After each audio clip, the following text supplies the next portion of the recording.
قل آمنا بالله وما أنزل علينا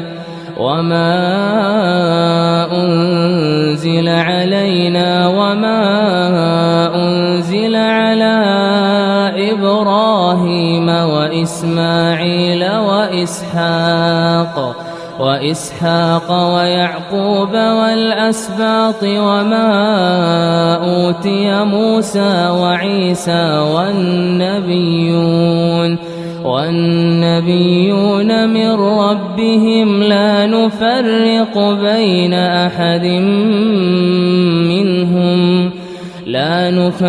بين أحد منهم ونحن له مسلمون.